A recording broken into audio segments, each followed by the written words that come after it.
Hello.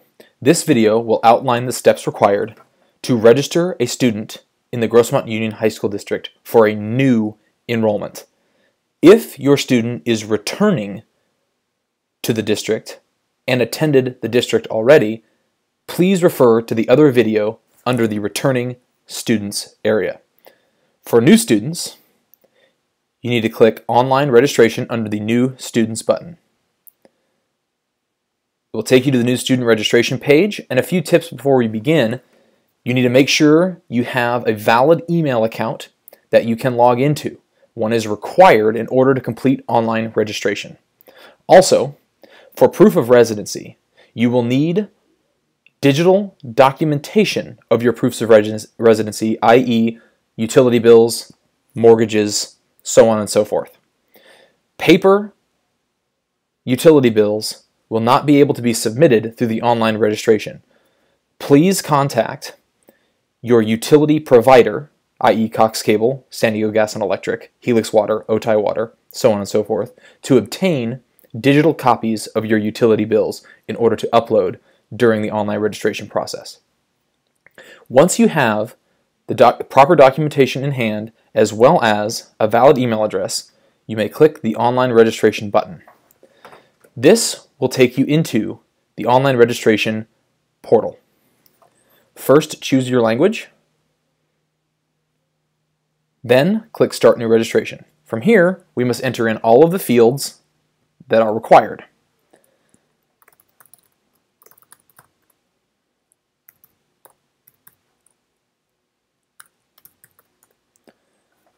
Choose the proper registration year, next school year, and enter your valid email address in the field provided. Enter the images as they appear below in the CAPTCHA to prove that you are not a robot, and then click Begin Registration. You will get a pop-up box with your confirmation number. Write this number down as the box indicates. This number will allow you to log back in and check the status of your online registration application. Without this number, you will not be able to check the status of your online registration. Please write this number down. Once you've written the number down, you click OK, and you're prompted with a new window which will launch the online registration. You must type your first and last name in here again to prove you are who you say you are, and click Submit.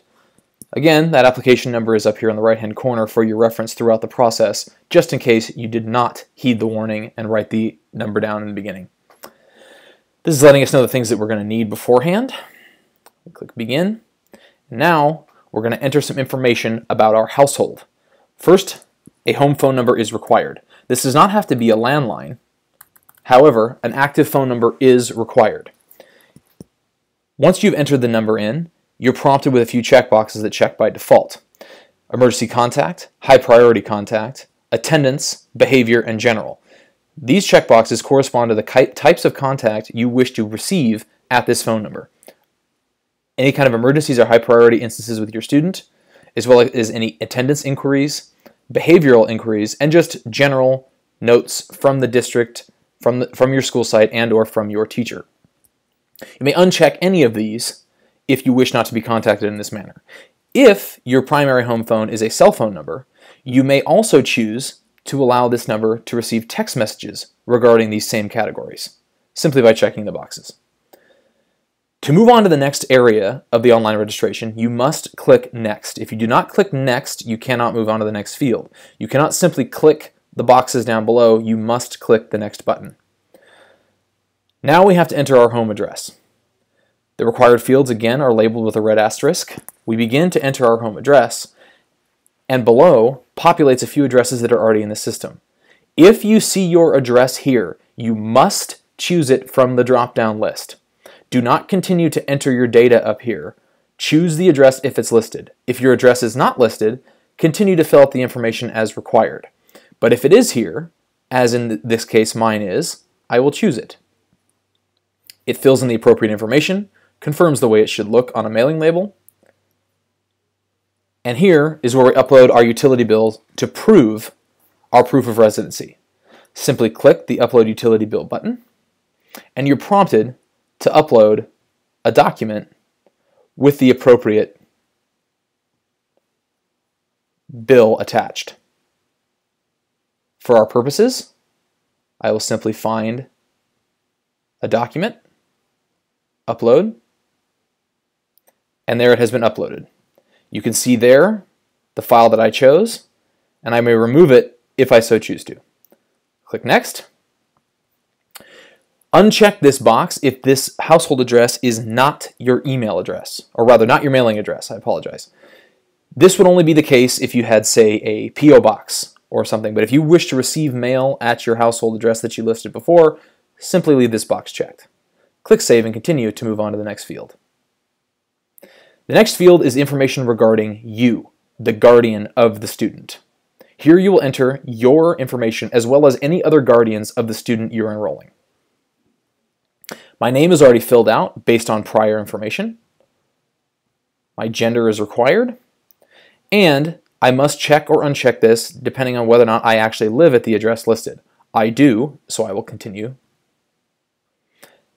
Contact information for myself. We already have a household phone number in the system, but perhaps I have a separate cell phone. And again, those checkboxes just like before. I may choose to receive or not receive information. A work phone, if it is appropriate.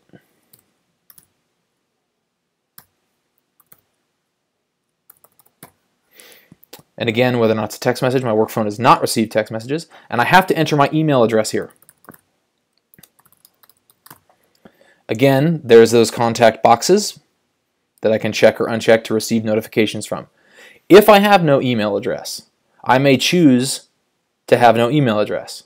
However, in order to receive any notifications or have a campus portal account, I must put an email address in this field. If I have two email addresses, I may enter a secondary one here. Next, to move on. Am I, the guardian that I entered here, a migrant worker? No, I am not. Do I receive any federal impact aid, meaning am I military or living on an Indian reservation? And my answers are no to these. And it wants the education level of myself, as well as preferred language. And I can save and continue. Now, it shows that I have completed all the information required for this particular guardian. To add a second guardian, I would simply click Add New Parent Guardian and go through the same steps as previously outlined for guardian number 2. We're going to say a single guardian family and save and continue. Here's where we enter emergency contact information. Someone outside of the household. It is very important that you do not put a parent guardian here if you already listed them in the parent guardian section of the online registration. Only enter a new contact for the emergency contact. If you already have a person in the parent guardian area, you do not need to enter them again in the emergency contact. Doing so will create many errors in the system. We have a neighbor. His name is Joe Smith. He is a male. His home phone.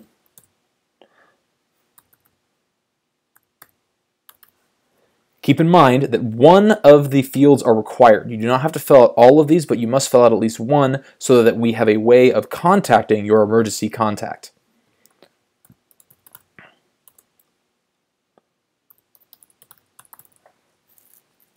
Next, you may check this box if your emergency contact lives at the address you listed as your household address.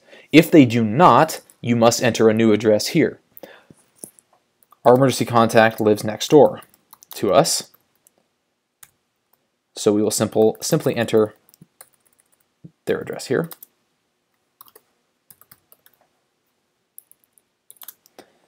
And save and continue. You'll be notified that you have completed this portion of it. If you wish to add a second emergency contact, you may do so by repeating the steps previously done. We're going to save and continue. Here is where you may enter another child, i.e. younger sibling. So you're going to submit your student's information that you're enrolling shortly. However, if you have a student that has a younger sibling that will be attending the Gross Mountain Union High School District, here you may choose to enter their information now. This is not required. However, if they will be attending GUHSD in the near future, this will save you a lot of time when it comes time to enroll them, because the information will already be in our system. We're going to save and continue. And now we're going to enter information about the student we are actually enrolling today. We're going to add a new student. First name of our student is William, and his gender is male. We are enrolling him in 9th grade because he is a brand new student to GUHSD. His last name is the same as my last name. He is not a foreign exchange student. Now, here is where you upload a digital birth certificate. This can be obtained from your county office, or simply by scanning the birth certificate you have in to your computer and producing a document. And this would be uploaded in the same fashion as our utility bill. Again, shown here. You may choose to remove it and choose another file, but we're good. Oh, as you can see, I left out a field. I did not put the birth date of my child in here, and I must. Okay, now I can click Next and move on. Is he Hispanic Latino? No. He is white, and he is not Middle Eastern. The student is not homeless. He does not receive any of these services, but if your student does, please check yes. Language, we speak English primarily.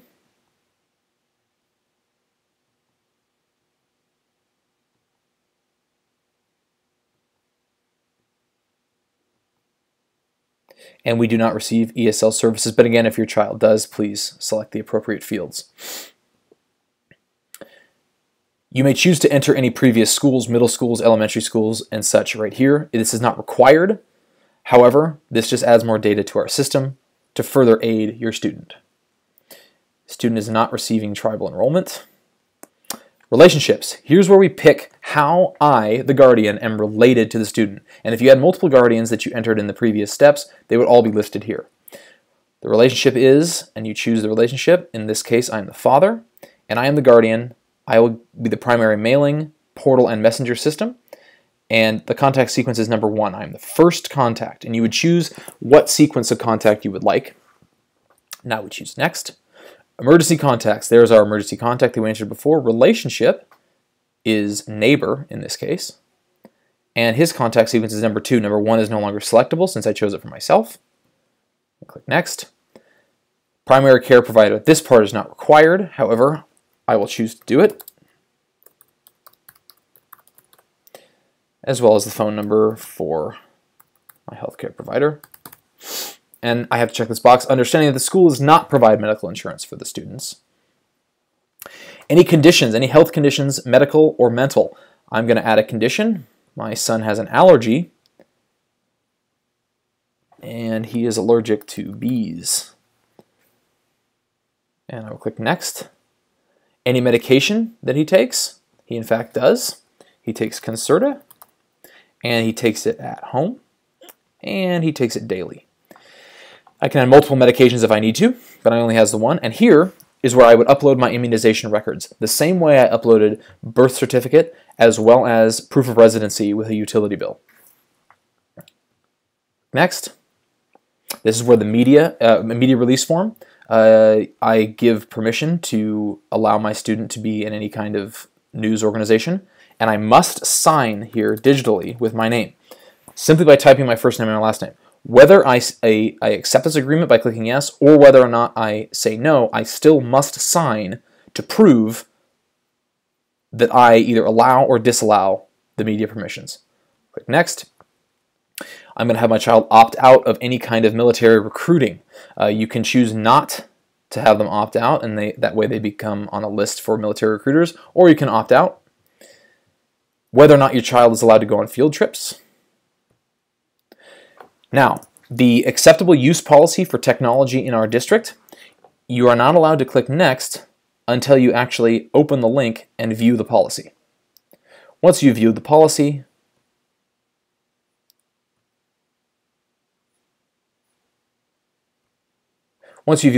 you may return to your registration. and click Agree, and click Next. Same with the parent handbook.